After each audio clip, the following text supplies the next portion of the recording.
All right, YouTube, how you doing? Welcome back to the channel. It is Tuesday, February 25th. We have a 7-game NBA slate to dive into in today's video. Like we always do, I'm going to dive into each and every one of these games. I'll give you my prediction on the side. I'll give you my prediction on the total. We'll talk about any other plays like player props that we like within the game as well. But as always, guys, you can keep an eye down on the pinned comment. That'll take you to all of my final plays so that I'm actually rolling with myself. If that does interest you, that'll be down in the pinned comment, absolutely free. Alright, YouTube, how you doing? Welcome back to the channel. I tell you guys I'm a dummy all the time. They don't suck. They've just been sucking. Get them down to -3, 4. More juice than Jose Canseco in his prime. Tell me you're new without telling me you're new. So don't go jumping down my throat in the comments, right? If you want to fade me, or if you do want to ride me, this still leaves a bad taste in my mouth, right? And remember, more chins, more wins. In terms of how we fared last night, that close to a positive night. It's better than the last 2 nights, so I guess we can be a little reassured about that, but still in the red here. Khalil Ware over 11.5 points. We thought that he'd have a big impact in the game, and he did. He had 15 rebounds, but we didn't look in that direction. My favorite play of the night, Nuggets -5. That cashes, right? That was a good look against them and the Pacers. LaMelo, second favorite play, and honestly, we kind of mini-laddered him up. We had him over 3.5 threes, and then took him over 4.5 threes, and LaMelo, man, wasn't the best look, right? I think he have 1 3, only shot it like 5 or 6 times. So yeah, bad look there. Played 29 minutes. We wanted him to get upwards of like 34, but they got spanked again. They lose 130 to 88. So I'd say we're putting the Melo props, the Hornets props probably on ice for a little bit here because of the quality of basketball they're playing. But then Blazers Jazz under 231.5. That cashes via the box score. It looks like it cashed with a few points to spare, but that game almost went to overtime, and I was like, oh my God, please no, please no. It would be just my luck if that thing goes to overtime. It did not. Thank you very much. So we go 2 and 3. Again, the silver lining is that one of those 3 was a quarter unit loss, so we lose under a unit yesterday. Not the worst. The bad part is it's now 3 days in a row in the red, which we don't like to be in, right? But can't avoid it sometimes. Unfortunately, the bad news doesn't stop there. Let's rip off the Band-Aid. The ride of the day here from McCrafty does not come through. 2-leg parlay. I liked this one. Plus 160. We actually got it in the plus 180s.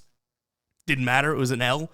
Tyler Hero 7+ assists. Giddey 7+ assists. These guys got close. They just did not come through. If you guys don't know what the ride of the day is, it's simple. It's a way to get involved with the show and the channel. Use hashtag ride of the day down in the comments. I jump on board with one person's play each and every day. Give you a shout out like this in the next video, win or loss. If you win, we continue to ride with your plays. If you lose, you gotta face the womp womp like McCrafty did here. But still, good look. You still get the shout out. I also shout you out over on my Twitter/X, which you will see jumping up here throughout the show, and on the Guy Boston Sports site with the final plays. We get a lot of questions. Hey, how do we know which ride of the day you roll with?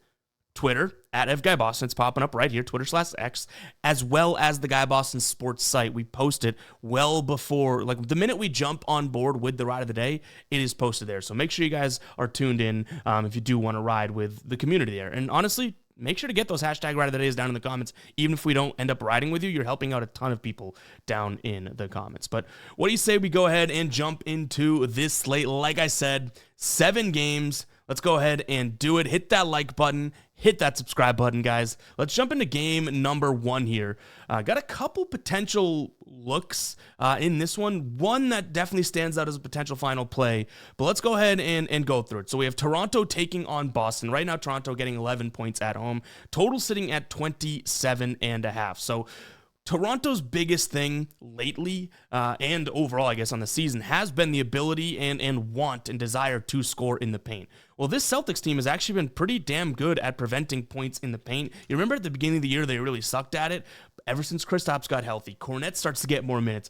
A healthy Horford, like their paint defense has been very, very good. So I do think that that's where the Celtics can kind of bottleneck this Toronto team. And the Celtics, on the other hand, we know they love to shoot the 3. Toronto's defense, I guess, has been a little bit better than you might assume from outside, but they've really struggled in the pull-up game from the 3-point side of things, and that's where Boston loves, right? You think about Jason Tatum, Derek White, these guys that like to take these pull-up jumpers, especially from three. I do think that they should have some success, and even using our dashboard, which we'll jump into and explain how to get access to this dashboard a little later in the video. You could see a couple different angles from the isolation side of things. So you think about Jaylen Brown, Jason Tatum, all that. They should be able to score against Toronto, right?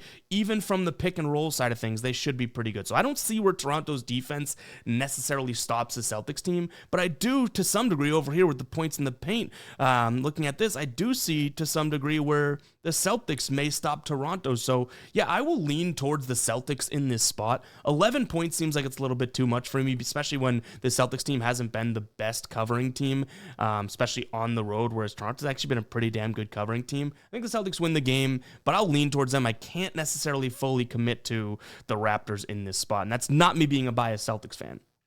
Should have mentioned injuries. Jakob Poeltl may be playing. He is questionable. Al Horford's questionable. And Drew Holiday is out, as is Luke Cornett. So there are a lot of injuries then, and I would say that kind of weigh things towards Toronto. But again, even if you do get Jakob Poeltl back, he's not fully healthy, right? He's questionable. When it comes to a total, I kind of mentioned multiple things. And this is where I think the potential final play could come in. Toronto, I think, is going to struggle to score. I know they have RJ Barrett, Scotty Barnes. These guys are good. Grady Dick is listed as questionable, actually. I think he's probable, so he's probably playing. But I think Toronto struggles to score in this one. I think the Celtics could score from the perimeter, so I don't want to go full-blown under in this one. I would ultimately consider a Toronto team total under. Now, right now, you can get that. I believe it's at either 109. It was 109 earlier, but it's been a little while since we saw that. Probably, 108.5 for minus 135 over on MGM is probably where we'd consider going. And that is that play that I got to tease at the beginning, a potential look for a final play. Toronto team total under 108.5. If we want to look into, them playing against the Celtics team, they've hit the under in the last 7 meetings, actually. They've hit the under in 4 of those 7. When they are at home, they've hit the under in 2 of 3, averaging, this is dating back to last season, averaging 104. So yeah, I like their under 108.5. I think the Celtics defense steps up today. And throwing the fact that neither one of these teams are all that fast in terms of pace, we could see somewhat of a slow-paced game. My bad, guys. Forgot to talk about player props in that game, so jumping in here. The only thing that I'd really look at with consideration would be something like a Jason Tatum's threes line, or even Derek White. No Drew Holiday in this one. Derek White's usage should go up, so maybe a Derek White points plus assists. So that's probably where I'd go in this one overall. But yeah, Tatum threes or Derek White, anything, I guess. I might as well talk about the dashboard here. So this is the Guy Boston Sports site right over here in the members area. You can see, you can sign up, log in, you can go to your account, but there's also this NBA dashboard tab, which if you go to that is how you're going to get access to this dashboard. Each and every game broken out in a visual format. We pull from a bunch of different sites so that you can save some time and get all the information. Again, in a visual format, green is good, red is bad, all that type of stuff. So if you do want access to this on the daily, head over there. If you don't have access right now, you're going to see something that says, hey, you need access, and we do have multiple membership levels. Like I've been telling you guys, I would recommend right now the All Sports dashboard, even though we only have the NBA dashboard published right now. All Sports $4.99 a month. The minute MLB rolls around, which I think is going to be our best dashboard to date over the years we've been doing this, best yet, this All Sports is going to jump up. So sure, you can go and just do the $2.99 a month for the NBA dashboard, get that. But if you want to get locked in at this price, which whatever you sign up for, you're good for that price for however long, right? You're going to get a little bit of value. So figured I'd share that with you guys if you do want to become a member. You can still follow that pinned comment link. It'll take you to the site and go ahead and sign up for the dashboard. A really, really good tool, and we're always adding to it, which I think is very cool. And I'm very excited for that MLB dashboard. All right, we have Orlando taking on Cleveland. This is an interesting one because I think that I would put this line somewhere more in like I guess in the 8.5 range, which is obviously very, very close, right? We're going to want to keep an eye on injuries. Darius Garland, questionable in this one. I don't believe he played last time. And then Jalen Suggs is out. So again, the fact that this is at +7 is a little interesting to me. Last time they played, which was this season, early November, but still this season, Cleveland won 120-109. They've won now, 7 games in a row, 9 of their last 10. They're covering as well. Orlando's been kind of up and down, and they won their last game. But their last 3 wins here, Charlotte, Atlanta, Washington, Memphis, the only kind of quality opponent there, and they lose by 1 point. Yes, they covered their 2-point dogs, but still, I haven't seen enough, and the narrative, at least from my side, has been like, is this Orlando team what they were at the beginning of the year, and blah, blah, blah. I don't think they're good enough to beat this Cleveland team or keep it to within 7. So yeah, they're defensively probably good enough, but if Darius Garland is A-okay and he's good to go, I struggle to sit here and like Orlando +7. So give me another favorite here. We're going to go look at Cleveland minus the 7 points. Orlando also hasn't really played a tough schedule this season. So yes, they've been injured and whatnot, but some of these games, they probably should be winning. In terms of what we have from a total side of things, if Darius Garland plays, I think Cleveland should be able to score. I know I'm giving credit to Orlando, but isn't 224 just seemingly a little low? Like, I could see this being like a, 117 to, say, 110 game. That's 3 points over the total. So, yeah, slight lean towards the over. Like I mentioned, last time Cleveland played them, now this was a way different Orlando team, right? I believe they had Franz, but maybe not Ben Caro, but it wasn't all that competitive. Cleveland went out there for 120. They had 22 from Mitchell, 25 from Garland, and then everyone else kind of just did their normal job, right? So it wasn't like anyone had a 40-point game, and we can't expect that again. What Cleveland did the first time around could be expected again. So, yeah, I'll lean towards an over. I think Orlando can at least give us something in this one. I mean, their last few offensive games have been 114, 104, 110. They get to 110 today. I obviously love this over. So, yeah, we'll see. It's very, very close to a potential final play here, but I'm going to lean towards an over. When it comes to what I'd go to player prop-wise, I do think that there's a couple angles to be made here. Cleveland can definitely get kind of got in terms of a pull-up jumper standpoint. Now, we ask ourselves who is going to be the pull-up jumper specialty type of a guy on the Magic, and it is going to be Paolo, right? And right now, via our dashboard, we have Paolo projected for 21.5 points. I think that that's a fair number for him, right? I mean, his line, I think, is 22.5, but if you can get him anywhere around that 21 number, I really don't mind it.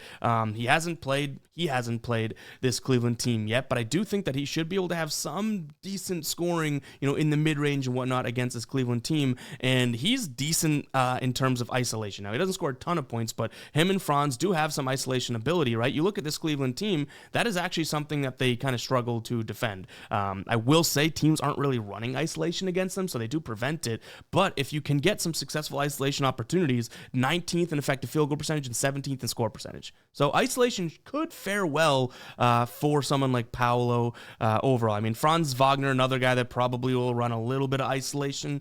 But yeah, I think Ben Caro would be my look player prop wise.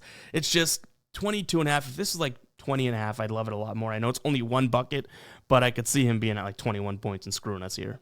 All right, Memphis taking on Phoenix. So Phoenix obviously has kind of been in a really weird place. Like this team that has Kevin Durant, now there has been injuries, but Kevin Durant, Bradley Beal, Devin Booker, making trades to kind of, they lose Nurkic, they get rid of Nurkic and, bring in Richards and they've lost 8 of their last 10 games. 8 of their last 10 games going up against a Memphis team at home. Memphis at home is obviously a very, very good team, and they just got finished with a 5-game road trip. 5-game road trip. It wasn't the same trip. They started before the All-Star break and then just finished up a couple days ago against Cleveland, which they did compete in that game in Cleveland. So this is a tough spot for Phoenix because now Memphis is kind of like, unless you believe in the narrative of like a long time away from playing in your own home stadium arena and then getting home and kind of on a flat spot, I don't see it like that. I think that the Memphis Grizzlies salivate when they get closer to home.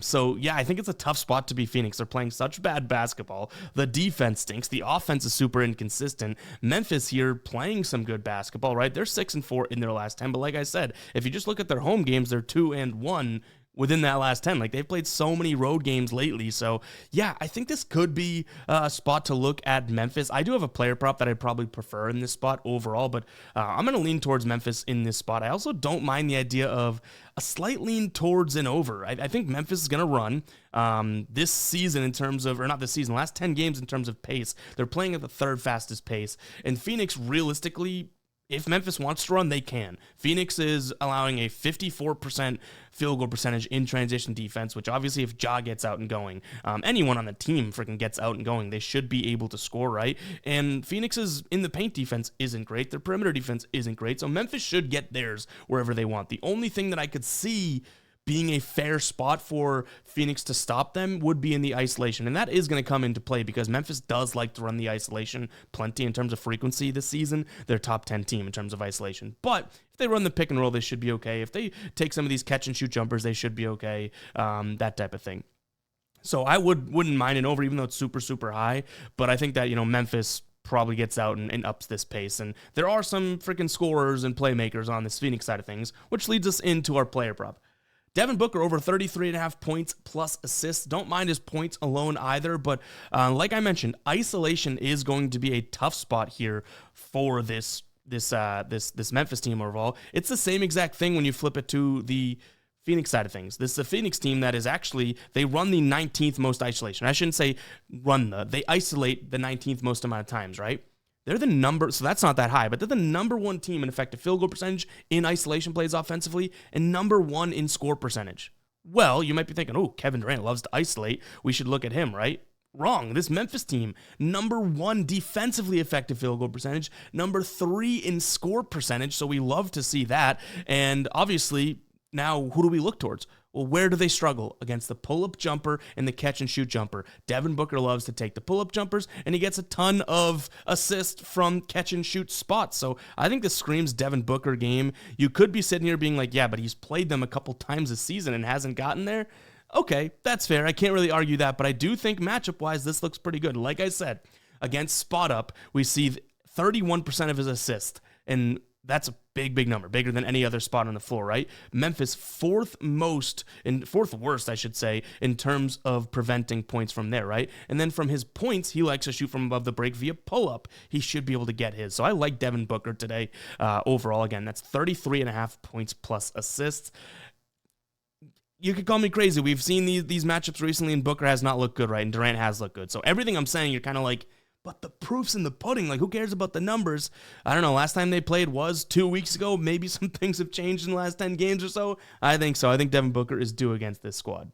Speaking of being due, rough transition, but let's go ahead and roll with it. You are due to go ahead and sign up over on PrizePicks because they're still offering, which I would consider one of, if not the best deal in the market. There's a few other apps out there that are offering deals like this, and I think this is the best that they've had in a while. Play $5, get 50 instantly. You literally 10x your entry without having to wait for the result, right? And if that entry does cash, guess what? You get to put that in your pocket as well. You have a nice little bankroll in there with PrizePicks. So go ahead and sign up. You can use code GUYBOSTON or just use the link in the description as well as the pinned comment. It's also Taco Tuesday. Always love doing that, in which they'll be dropping discounts throughout the day, not necessarily just in the NBA, but through a bunch of other sports. PrizePicks is really cool. You pick more or less on player set projections. The more you win, the more you get paid out. So go ahead and check out PrizePicks, guys. That link will be down below in the description, as well as the pinned comment. Again, new customers, place a $5 entry. You turn it into 50. You 10x your entry cost. Like, that's a no-brainer to me. Go ahead and check it out. Again, the transition we had, you are due to go ahead and sign up over on PrizePicks. Let's get back to these games. All right, here we go. Houston taking on Milwaukee. I will say I've kind of bounced back and forth on this one, so whatever I'm about to say, you can take with a grain of salt, because if you're thinking the opposite, there's probably a time during my research this morning that I also thought that same thought. If we look at Houston, they should be with Fred VanVleet again, right? So that's obviously an add to them. They definitely struggled. On the other side of things, Bobby Portis still out because he, again, took the wrong prescription or wrong medicine. He thought he was taking Tylenol and took tryptophan or whatever. I know those weren't two medications. Don't go off in the comments. Now we have tryptophan. Is that the stuff in bananas and turkey? Am I making that up? Whatever. Giannis listed as probable. If Giannis plays, I think that this could be a spot for the Bucks, and I'll tell you why. Overall, like I mentioned, this is a Houston team that is better with VanVleet, but the defense really hasn't been there on the inside. Last 10 games here, nearly a 70% field goal percentage against down low. Now, they've played what you could consider somewhat of a tough schedule this season, but as of late, they really haven't played the toughest of schedules, and they're 3-7 in their last 10, and I don't think Fred VanVleet's impact is going to be felt against a team like the Bucks, who will take it inside if they need to. Now, one thing I will say, and this is, I do think is a big piece if you do like Houston, like I said, I went back and forth. This Bucks team you think of as a team that likes to score in the paint, right? Last 10 games, in fact, we can even just jump into the dashboard, I can show you. Last 10 games here, they're really not attempting. Now, Giannis had been injured and has been out. I get that. That's obviously going to impact this, but they are a perimeter team overall, right? And you could see that's actually where Houston's been pretty damn good defensively. In fact, above the break threes, there's a guy, Damian Lillard, that loves to shoot those, right? 32% to their opponents. So not exactly the best spot there if you want to make the argument for a recent Milwaukee team in terms of how they've been playing. But if Giannis plays, I do think that they get to the rim a little bit more. They've won now 4 straight games. They've won 6 of their last 10, but it's actually 6 of their last 8. So, yeah, I don't mind this little spot for them. I think Giannis, last time he played 30, almost 30, I think over 32 minutes. He didn't have the craziest of games. He had like 23, and I think he had a bunch of rebounds, if my memory serves me right. But either way, like, he should be good to go, and I think that this could be a decent spot for him to kind of control it. Now, does that mean I'm looking at Giannis props or anything like that? No, I'm not going that far. I'm just saying if he plays, it should change how the Bucks play to some degree, right? You are getting a low line at 26.5. Like, think about how often you're getting a 26.5 from Giannis. So I don't hate his player props. Like, he's gone over that line in 67% of games this season. His last 10 road games, he's averaging 29.5. So sure, you can go player prop direction there. If there were to be a player prop, I would consider it probably be that because of the fact that I think that they could defend the perimeter fairly well, aka not a great spot for Damian Lillard.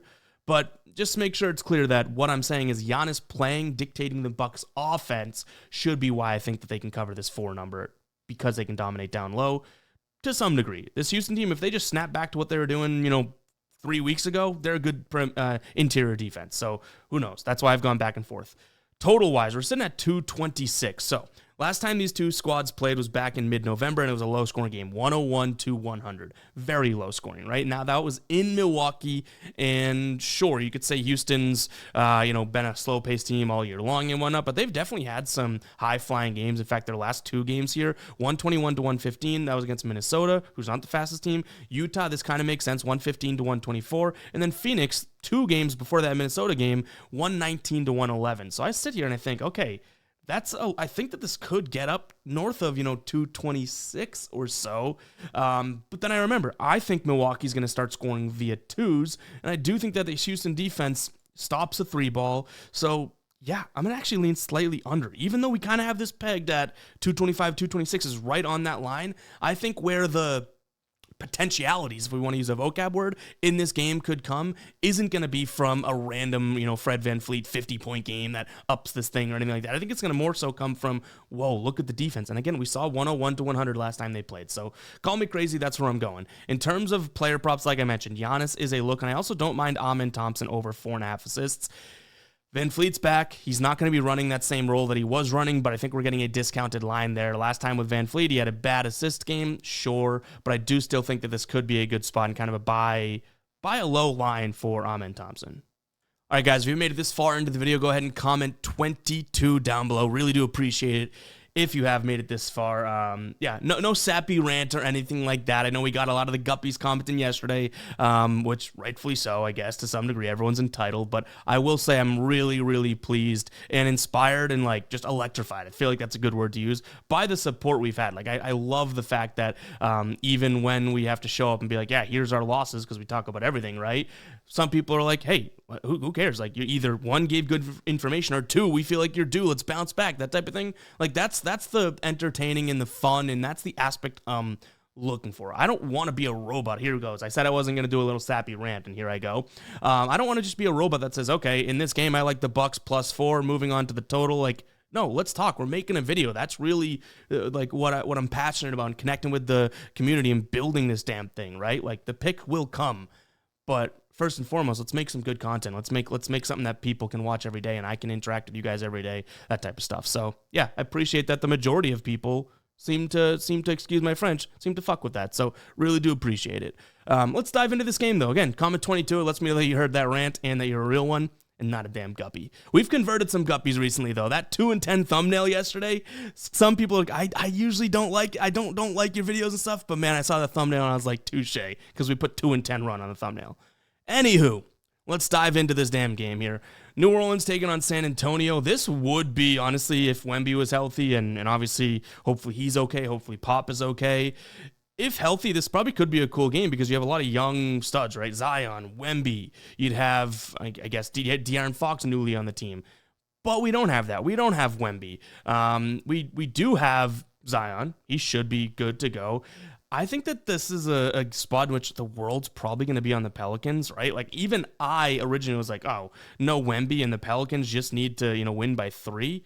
This Pelicans team isn't all that great. I don't care if Zion's playing or not. They have 2 wins recently. It was against the San Antonio team, and then prior to the All-Star break, they beat Sacramento. The game before that, they lost to Sacramento. So I'm not going to sit here and put too much weight into the only 2 games that they've won in their last 10, right? Now, San Antonio, like I said, just lost to this New Orleans team. What do I usually say ends up happening? That when they play, 2 and 3 games or 2 times in 3 days, that type of stuff, I like to see the situation kind of flip, and this kind of screams that spot for me. I almost like...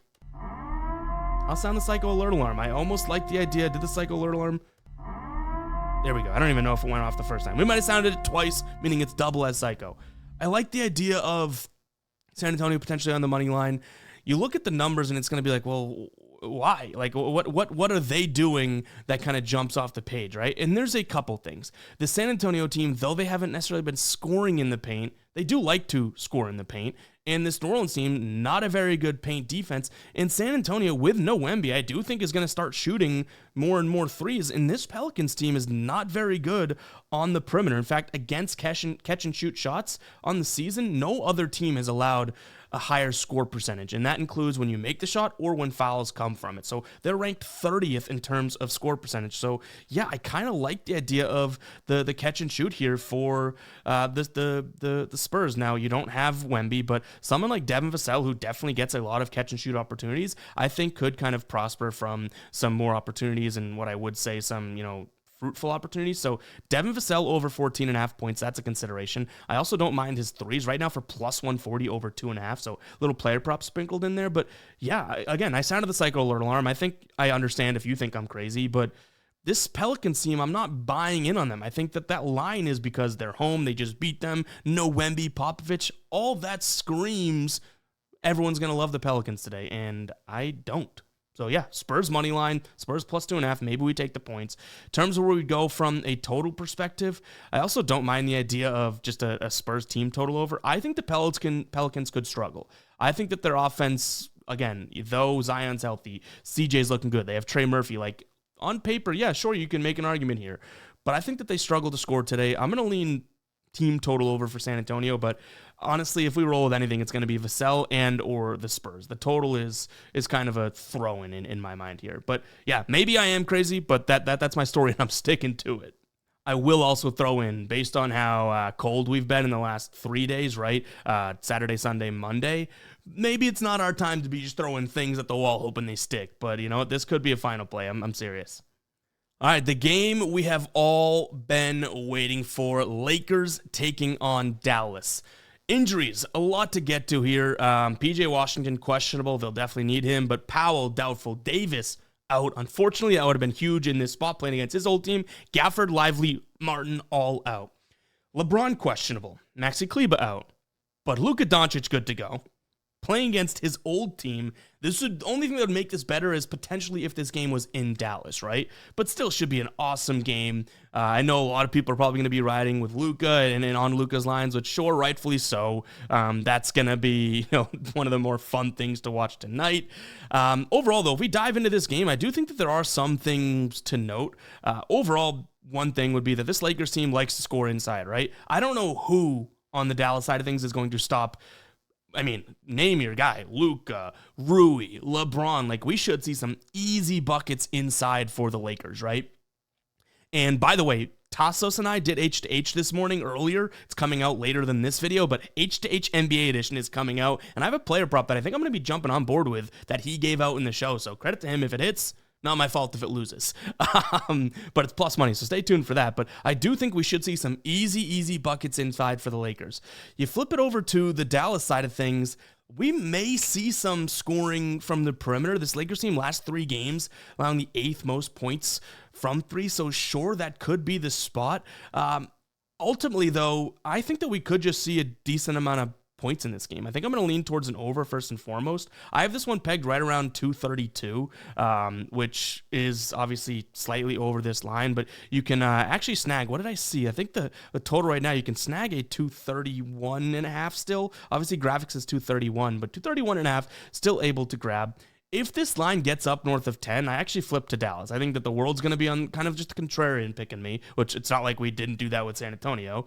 But I just think that that's way too many points for a Lakers team that, yeah, they're playing good basketball. I'm not going to deny that whatsoever, but it just seems too simple. And if this line keeps going up and up and up, it's like they're just asking you to keep hammering the Lakers because that makes so much sense that I feel like we could see Dallas slip in here.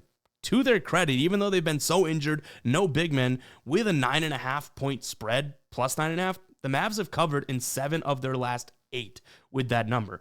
Lakers, on the other hand, in their last 7, have only covered in 2 of their last 7. So, yeah, I kind of like the idea of the Mavs keeping this one close if that line goes up. At 8.5, I probably still say Lakers, okay? So, obviously, I'm kind of on the fence here. But if this line gets up north of 10, that type of thing, I'd probably start flipping to Dallas. But that weakness down low that I already mentioned is realistically what I'm saying, that 8.5 does kind of make sense. So, if it gets higher, sure, I'm going to struggle to like Lakers still.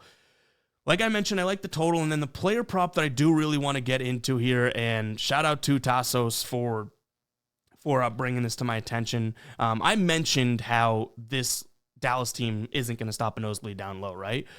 Okay, well then Luka's points, Rui's points, LeBron's points. No, who's going to be passing them the ball? Luka for one, but then also Austin Reeves. 40, I think it's 40-something%. Let's see if we can get that number correct before I kind of give it out as fact. So I'm looking for the percentage amount of his assists that come in the paint here. 42%. So I was right. I was going to say 41. 42% of his assists that get converted come in the paint right at the restricted area.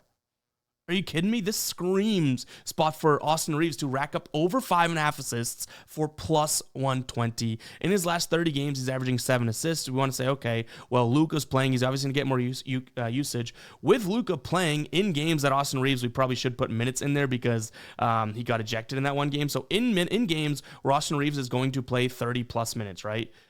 He's played 4 games with Luka, 3 of them. He's averaging 7.3 in games, those 3 that he's had over the 30 minutes. He's had 7.3 assists. His last 2 games, right? We want to look at his last 2 here. He's averaging 9 assists. So I do think that he should have the opportunities. The potential assists should be there. I like Austin Reeves for plus 120.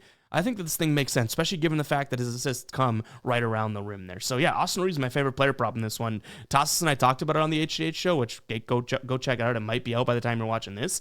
The fact that we, are looking at Kyrie, Luka, LeBron, let's think about the other guy in the room. Austin Reeves may have a good game here. All right, this one, we're not really closing out on a banger here. We have Charlotte, who I already mentioned, just is playing such bad basketball. Golden State, I don't want to sit here and say that, oh my God, they're making a push, they're looking good. But I don't want to say quietly because they've kind of been doing it in a good fashion. They've won 5 of their last 6 games. So I'll give them a little bit of credit there. And they went through a long road trip pre-All-Star break. They're now at home. They are better at home. They're going up against the Charlotte team. I think you're crazy to like Charlotte in this one. But at the same time, Golden State winning by 17 is crazy as well. So I'm going to lean towards, I guess, Charlotte because 17 is 17, but let's look at the last 2 Charlotte games. 141 to, well, actually, we can bounce back. Denver, right? This is the second game after the All-Star break came back.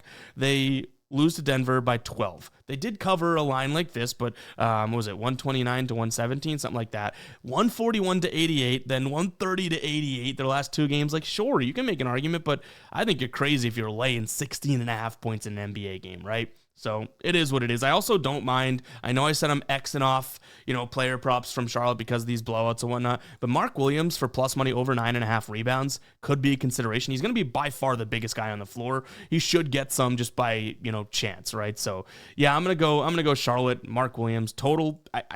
I would lean over, but is Charlotte going to give us 88 points again? I don't know. So, yeah, it's a low enough line. I think Golden State should have some serious scoring success. It's just a matter of Charlotte can get there as well. But I'll still lean towards the over. And, guys, it's going to wrap it up for today's show. Like I said, a lot of good games on the slate. We did have some duds, but I think we're in store for a really good Tuesday of basketball. Very excited for that. And, yeah, I'll leave you with that, all right? We'll catch you guys in the next one. Peace out.